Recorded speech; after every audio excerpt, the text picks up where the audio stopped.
My message for today, other than telling you all Happy New Year and thanks for being who you are, is what's your hurry? Any of you have to scurry and hurry just to get here today? I'll bet some of you do. It's always, there's something comes up in there or something, the phone rings from your great aunt from Denver and she wants to talk. There's always things that happen. The driveway's a little slipperier than perhaps you thought initially, and you should chip some of that ice, and things get in the way. I remember going birding in Mexico one year. And we'd hired a local guide whose favorite saying was mañana. We said, we need to see this bird. Yeah, mañana. And to us that meant one thing, not today. We're not going to see it today. And we're Minnesotans, so it drove us mad because we have to do things. We got to see things and do things because tomorrow we got to do this. But it made him happy. We hear a young family member complain, I'm bored. We wish we had that kind of time. I am one of those who, I don't mean this in any whining way, but I'm a husband, so we like to whine. I am one of those who has entered the Mayo Clinic system. So now I always seem to be in a hurry to get to Rochester, where I hurry up and get there and then wait 45 minutes to see anybody. And I think back to when I was in school. I often wished it was Saturday. Every week I'd say, boy, I wish today was Saturday. And as a boy, I wished that I was 15 years old. Why 15? Because then I could get my farm permit. I could be a licensed driver. And all those girls that had been throwing rocks at me all of a sudden would line up just for the chance to talk to me because I'd have that driver's license. That was my hopes. I'd wish those things, and my wise mother would say, don't be in such a hurry to wish your life away. After I went through a slew of appointments in Rochester recently with all those good folks working there asking for my name and my date of birth, I hope they're going to pool their resources and get me something really nice for my birthday, because they all know my birthday now. I emerged dazed, and I know a lot of you have been there. You come out of there just kind of, you want to say, oof. And I needed perking up. So what did I do to perk up? I found a DVD at home, and I watched an Andy Griffith episode because they perked me up. The nearest town to Gail and I is Bath, Minnesota, population 0. It's a ghost town. It once sported a population of several people, and it was called Pop Town when I was a boy. Why? Because you could get pop there.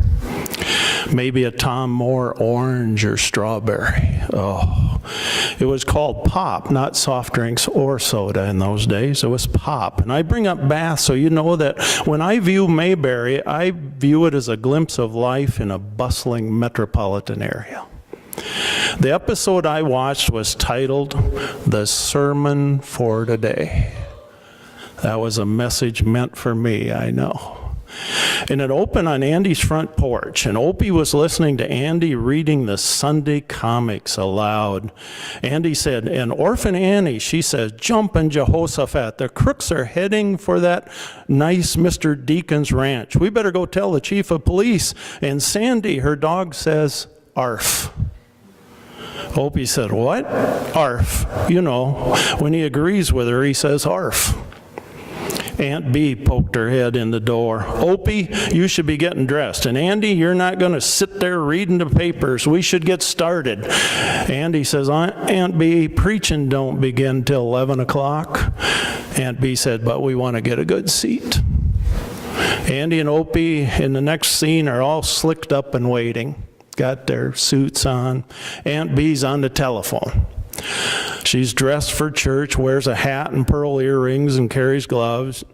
Clara, what are you going to be wearing? What do you think about earrings?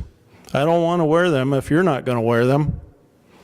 Andy said, me and Opie ain't wearing any. You know, Andy talked like we did when a teacher wasn't around. They were seated in All Souls Church. Barney shared a hymnal with Andy. Beside them in the pew were Opie, Aunt Bee, and Clara. Behind them was Gomer. All were singing earnestly. Barney became distracted by a woman across the aisle and lost his place in the hymnal. Andy helped him find it again. The sermon wasn't given by the regular pastor, Reverend Hobart M. Tucker.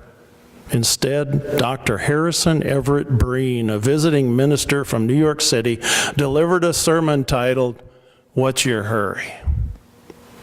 Andy and Aunt Bee slapped at a fly that was annoying them, then settled back to give Dr. Breen a good listening to.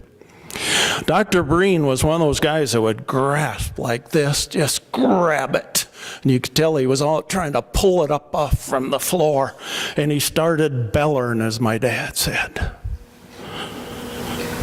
He said, "As I stood here during the singing of the hymn, I asked myself, what message have I to bring to these good people of Mayberry?"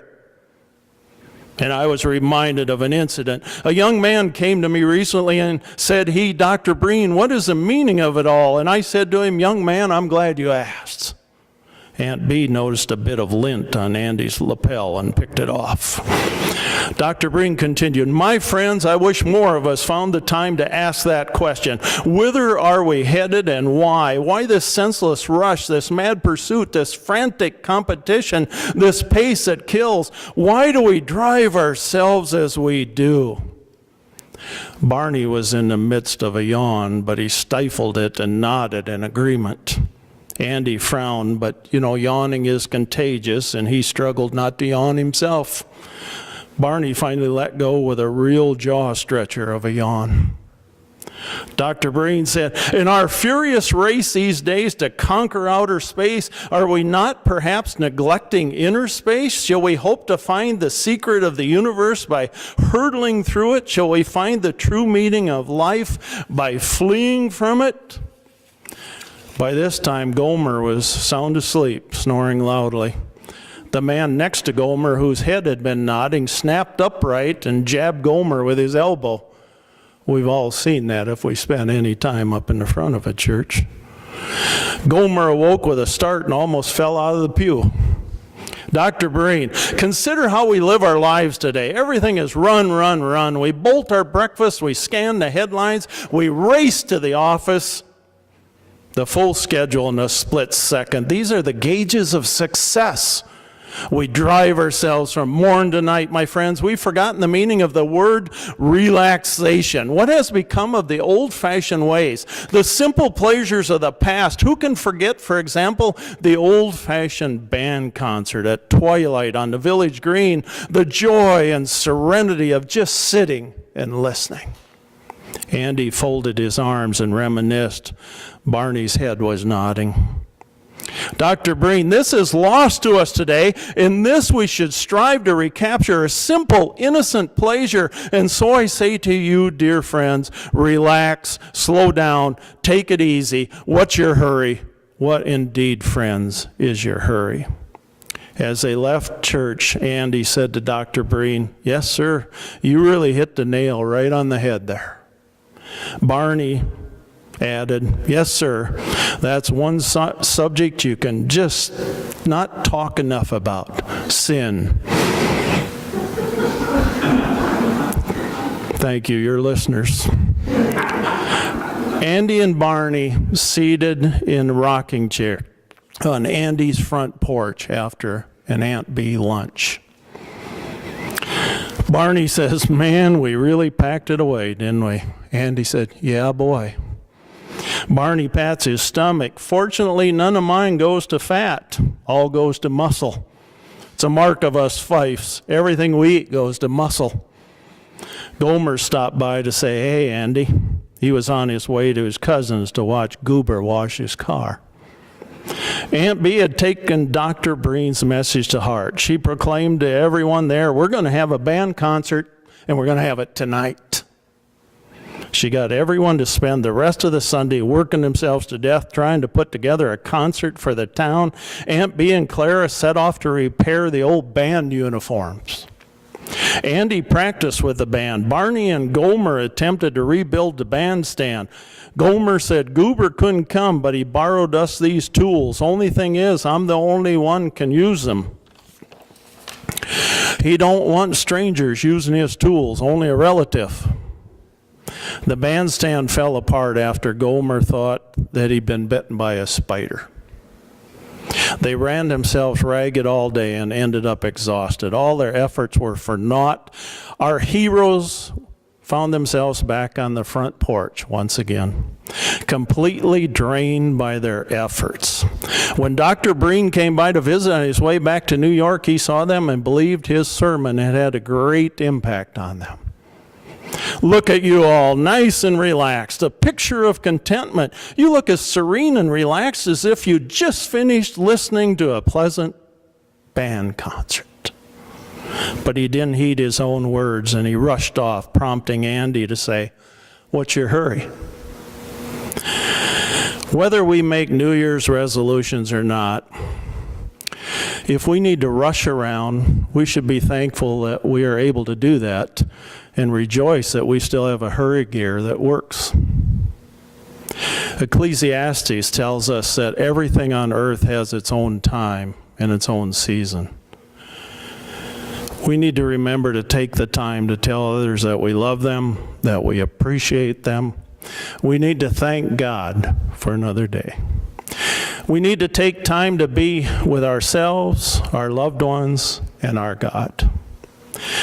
Be patient with God and with yourself. One of life's frustrations is that God's timetable is rarely the same as ours. We are in a hurry when God isn't. We may feel frustrated with the seemingly slow progress we're making in life. But remember that God is never in a hurry, but He is always on time. He uses our lifetimes to prepare us for a role in eternity. I want to thank you all for allowing, once again, for Gail and I to be here. It's a great honor for us. And thank you for taking the time to listen to me. Please write 2017 on everything today. I know that's hard. We don't write as many checks as we once did, but I usually find myself in June going back to the past year because I forget all of a sudden, like June. So the only resolution I've made, I guess, this year, I tried to make a resolution to be a better person every year, which in my case is a pretty easy one to achieve. But I'm writing 2017 on everything this year. Well into 2018, if I'm still around, I'm writing 2017. In this new year, may God's blessings be with you always. Thank you.